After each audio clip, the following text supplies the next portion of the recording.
Sangrongshalo Rajokharakulini Melar Mart CITU Tangnogo Kaisa Pandani Bishingte Palajaka CITU ni Songsajakmani Shal Pandao Manjaka CITU ni Haste Ajukfang Manik Deno Khobi Kobun Adongrok Abon Yagulo Pandao Kok Shana ni Tangai CITU ni Songsajakmani Shalno Kitingai Tasha Tani Koklam Sawi Kanaraka CITU ni Haste Ajukfang Manik De রেস্ট্রিকশনটাকে সম্পূর্ণ তুলে দিয়ে বলল মনমোহন সিং কি করেছে পরে দেখাবো আমি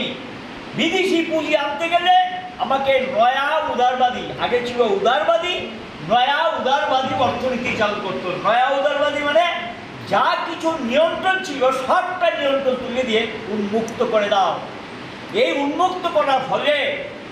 বিদেশি পুঁজি আমাদের ভারতবর্ষের বাজার দখল করে নিয়েছেন এবং বিদেশি পুঁজি এখানে ব্যবসা বাণিজ্য সম্প্রসারিত করেছেন ফলটা কি দাঁড়িয়েছে দেশের অর্থনীতি যেটা ছিল সেটাকে বিপর্যস্ত হয়ে গেছে এখন পুঁজির ধর্ম কি পুঁজির ধর্ম জনস্বার্থ না পুঁজির ধর্ম মুনাফা যে পুঁজির ধর্ম জনস্বার্থ না যে পুঁজির ধর্ম মুনাফা মুনাফা এমন জায়গায় নিয়ে যায় মুনাফা মুনাফা মুনাফা মুনাফা ছাড়া কিচ্ছু বুঝে না তখন তার জনদরদি থাকে না মানুষের প্রতি কোনো দায়বদ্ধতা থাকে না তাকে উন্মাদ তৈরি করে দেয় আমার ভারতবর্ষে আজকে আমরা লক্ষ্য করেছি এই নরেন্দ্র মোদী সরকার ক্ষমতা আসার পর এই নয়া উদারবাদী অর্থনীতি ভারতীয় পুঁজিকে উন্মাদ তৈরি করে দিয়েছে উন্মত্ত করে দিয়েছে এবং এই উন্মাদের দলের হাতে আজকে অবস্থাটা কি এই সমস্ত যারা পুঁজির উন্মাদনা তৈরি করেছেন তাদের জন্য আজকে আদানি আম্বানির মতো লোকরা দেশটাকে গ্রাস করে নিয়েছেন তারা রাজনীতিতে হস্তক্ষেপ করেছেন তারা রাষ্ট্রনীতিতে হস্তক্ষেপ করছেন তারা অর্থনীতিতে হস্তক্ষেপ করছেন তারা সরকার নিয়ন্ত্রণ করছেন কে আসবে কে বসবে কে যাবে সবটা নিয়ন্ত্রণ চলে গেল কিছু পুঁজিপতির হাতে দেশীয় জনগণের হাতে তার যে নিয়ন্ত্রণ ক্ষমতা এটা রইল না এবং কারাতে রইল সবটা ওই পুঁজিপতির হাতে চলে গেছে এরা সবটাকে এখানে নিয়ন্ত্রণ করতে শুরু করলেন ফলশ্রুতিতে আজকে কি শিল্প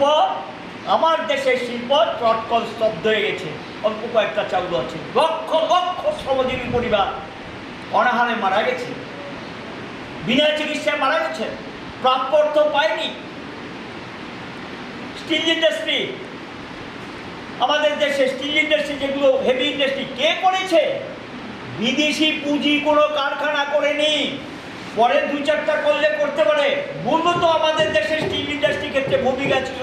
তৎকালীন কমিউনিস্ট শাসিত সোভিয়েত ইউনিয়ন তারা টাকা দিয়েছিলেন নেহেরু প্রস্তাব করেছিল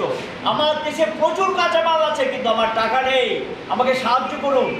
নিঃশর্তে টাকা দিয়েছিল তৎকালীন কমিউনিস্ট শাসিত সোভিয়েত ইউনিয়ন আমাদের দেশে দুর্গাপুর ভিলাই এই যে বড় যে ইন্ডাস্ট্রিগুলো গড়ে উঠেছে তার পেছনে সবচেয়ে অবদান ছিল সোভিয়েত ইউনিয়ন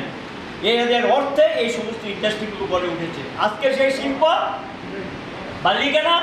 কারাতে মালিকানা একটা ভালো অংশ চলে গেছে বেসরকারি শেয়ার বিক্রি করে দিয়েছে বেসরকারিকরণের দিকে চলে গেছে আমরা লক্ষ্য করলাম সেখানে এই ইঞ্জিনিয়ারিং শিল্পের মধ্যে যেগুলো ছিল ধরুন গাড়ি তৈরি কারখানা থেকে শুরু করে এগুলো ছিল আগে সেন্ট্রালাইজ মাইন্ড্রো অশোক লেল্যান্ড তারপর আমাদের মারুতি কোম্পানি এই জাতীয় যে কোম্পানিগুলো ছিল এটা ভারতবর্ষ বেশ রাজখরাগুলি নিশিমি প্রণব নিকথম চিনি খরাং